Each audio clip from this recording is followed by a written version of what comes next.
മഞ്ഞ് മൂടിയ കാട്, അതായിരുന്നു തലേന്ന് രാത്രി എൻ്റെ എക്സ്പെക്റ്റേഷൻ. പക്ഷേ കാര്യമായ മഞ്ഞൊന്നും ഉണ്ടായില്ല.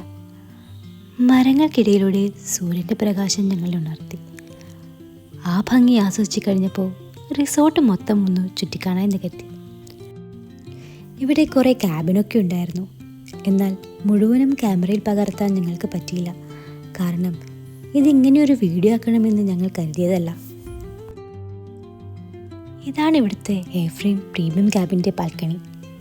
ഞാൻ കയറുന്നതിന് മുമ്പ് തന്നെ മൂപ്പർ അവിടെ സ്ഥാനം പിടിച്ചു. എങ്ങനെയുണ്ട് ഇവിടുത്തെ കാഴ്ച? കുറച്ച് മലയണ്ണാനെയും ചില പക്ഷികളുമൊക്കെ കണ്ടിരുന്നു. പക്ഷികളുടെ പേരൊന്നും ഞങ്ങൾക്ക് അറിയില്ല കേട്ടോ. അപ്പോഴേക്കും ബ്രേക്ക്ഫാസ്റ്റിൻ്റെ വിളി വന്നു. എന്നാൽ പിന്നെ അത് കഴിഞ്ഞാവാൻ ബാക്കി കറക്കം. ഇവിടുത്തെ ഫുഡൊക്കെ അടിപൊളിയായിരുന്നു. നല്ല ചൂട് പൂരിയും ബാജിയും. ഇതാണ് ഇവിടുത്തെ ഹോബിറ്റ് ഹൗസ്. ഇതിൻ്റെ ബാക്കിൽ കാണുന്ന ട്രീ ഹൗസ് ഉണ്ടല്ലോ, അവിടെ കയറണമെന്നുണ്ടായിരുന്നു. പക്ഷേ അത് മെയിൻ്റനൻസിലായിരുന്നു.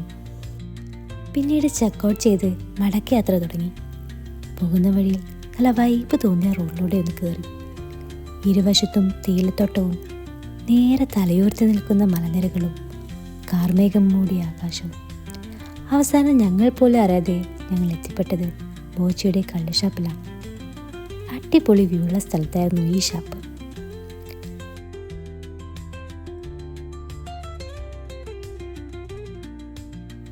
നല്ല ഓലമേഞ്ഞ കെട്ടിടവും മണ്ണ് ഭാഗ്യ തറയുമൊക്കെയായി പഴയൊരു ഷാപ്പിൻ്റെ ഫീലൊക്കെ കൊണ്ടുവരാൻ നോക്കിയിട്ടുണ്ട്.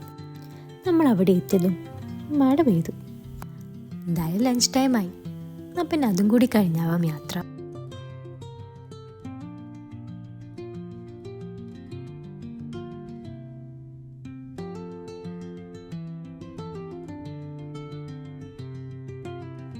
അവിടെ ഞങ്ങൾ നല്ല ചൂട് പാൽക്കപ്പയും കേരക്കറിയുമായിരുന്നു ഓർഡർ ചെയ്തത്.